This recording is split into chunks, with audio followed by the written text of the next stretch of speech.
एक और अच्छी बात है, बहुत ध्यान लगाकर सुनिएगा जरा।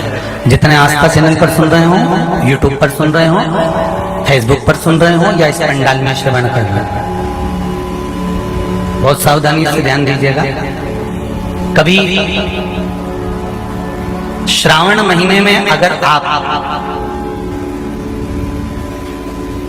शंकर जी के मंदिर में जाएं और शिव मंदिर किसी वृक्ष के नीचे हो, बट वृक्ष के नीचे हो, चाहे पीपल के वृक्ष के नीचे हो, चाहे वो आंवले के वृक्ष के नीचे हो, चाहे वो बेलपत्री के वृक्ष के नीचे हो, चाहे वो शमी के वृक्ष के नीचे हो, चाहे जिस वृक्ष, कोई भी वृक्ष के नीचे अगर कोई शिवालय है, शंकर जी का कोई मंदिर या शंकर जी का कोई शिवलिंग रखा हुआ है,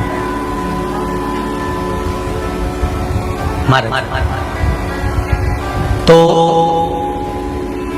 एक दुर्वा किसी भी श्रावण महीने में तुम जब भी किसी शिवालय में जाएं, जिस वृक्ष के नीचे शिवलिंग हो, उस शिवलिंग पर ये शिवलिंग रखा हुआ है, ये जलाधारी है। जलाधारी पर जहां शिवलिंग रखा हुआ है वहां कटी भाग है, कटी भाग माता पार्वती जी का हस्तकमल, उसके ऊपर रखा हुआ है शिवलिंग, सामने अशोक सुंदरी और भगवान शंकर के दोनों पुत्र गणेश कार्तिक के, ऊपर से जल गिरता है जया, विषहारा, शामलीवारी, दौतली, देव, ये भगवान शंकर की 5 बेटियां। तो जो कटी भाग है, इस कटी भाग पर अगर मात्र एक दुर्वा समर्पित कर कर, जिसकी किडनी या लीवर डैमेज हो रहा हो, काम नहीं कर रहा हो, या किडनी लीवर में कोई तकलीफ हो रही हो, या डायलिसिस चल रहा हो, तो मात्र एक दुर्वा उस कटी भाग पर श्रावण महीने में समर्पित कर कर, उस दुर्वा के 7 टुकड़े कर कर 7 दिन प्रतिदिन सुबह के समय पर उसको चबाकर खा लेने पर या निगल जाने पर धीरे धीरे धीरे धीरे डायलिसिस बंद होने लगता है और किडनी लीवर अपना काम करना प्रारंभ कर देते हैं।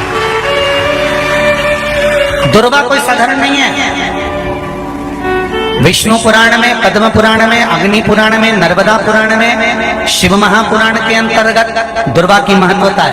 कभी आप लोग कथा को उठाकर देखिएगा, गणेश पुराण को उठाकर देखिएगा, तो उसमें वर्णन मिलेगा कि दुर्वा कहां से उत्पन्न हुई। जब अमृत का कलश उत्पन्न आया, अमृत के कलश की कुछ बूंदे जब भूमि पर गिरी, उस भूमि पर गिरने पर कुछ सांप बिच्छुओं ने ग्रहण कर ली। दुर्वा का थोड़ा सा भाग, अमृत का कलश का भाग गिरने से वो दुर्वा में घास के रूप में तब्दील हो गई, बदल गई, और घास के रूप में बदलने पर उस दुर्वा का ऐसा क्रम होता है कि दुर्वा को अगर तोड़कर रख लिया जाए, और तोड़कर रखने के बाद दुर्वा कितनी भी सूख जाए, सूखने के बाद उस दुर्वा को ले जाकर आप वापस पानी में डाल दो या जमीन में वापस लगा दीजिए और उसके बाद पानी डाल दीजिए, फिर वापस वो दुर्वा उत्पन्न होने लगती है। आजकल तो नई नई दुर्वा आने लगी महाराज, कि कहीं से उखाड़ कर लाते हैं, कहीं लाके लगा देते हैं, तो भी दुर्वा उत्पन्न हो जाती है। बड़ी बड़ी सिटियों में कहाँ दुर्वा उत्पन्न, तो लोग कहीं से बाजार से खरीद के लाते हैं और उसको लाकर लगा देते हैं। दुर्वा का क्रम है, वो अमृत तत्व की तरह होती है, इसलिए संसार के कई रोगों को समाप्त कर देती है।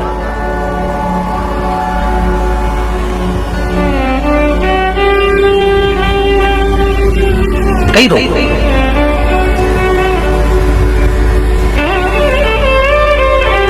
शंभु शिव कथा कर रहे हैं।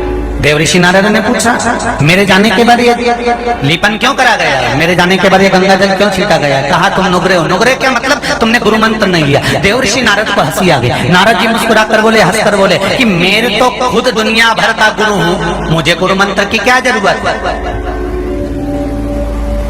कोई विद्वान से विद्वान ब्राह्मण भी अगर ये सोच ले कि मैं तो खुद दुनिया का गुरु, मुझे गुरु मंत्र की क्या जरूरत है। शिव महापुराण की कथा कहती है, मृत्यु लोक में आए हो तो मेरे राम जी भी अगर पृथ्वी पर आए तो उनको गुरु मंत्र लेना पड़ा, मेरे कृष्ण भी पृथ्वी पर आए तो उनको गुरु मंत्र लेना पड़ा, दत्तात्रेय भगवान भी अगर पृथ्वी पर प्रकट हुए हैं, पृथ्वी पर जन्मे हैं, प्रगटे हैं, तो उनको भी गुरु बनाना पड़ा है। भगवान जनक जी महाराज पृथ्वी पर बैठे तो उनको भी गुरु बनाना पड़ा। अगर संसार में मृत्यु लोक में जन्म लिया है, चाहे आप ब्राह्मण हो, चाहे आप क्षत्रिय हो, चाहे आप वैश्य हो, चाहे आप शूद्र हो, जिस वर्ण के हो, पृथ्वी पर अगर जन्म लिया है तो गुरु मंत्र क्यों लिया जाता है? जैसे नोट के ऊपर गवर्नर का सिग्नेचर जरूरी है, उसी तरह पृथ्वी पर आने के बाद गुरु मंत्र जरूरी है। ऊपर जाएंगे तो फिर हमारा जन्म नहीं होगा, हम उस परमात्मा के चरणों में समा जाएंगे। उस मंत्र का होना चाहिए। आशा करता हूँ कि आपको यह वीडियो अच्छा लगा होगा। ऐसे ही और इन्फॉर्मेटिव वीडियो के लिए हमारे चैनल सनातन ही सत्य को सब्सक्राइब करना ना भूलें। धन्यवाद। श्री शिवाय नमस्तुभ्यम।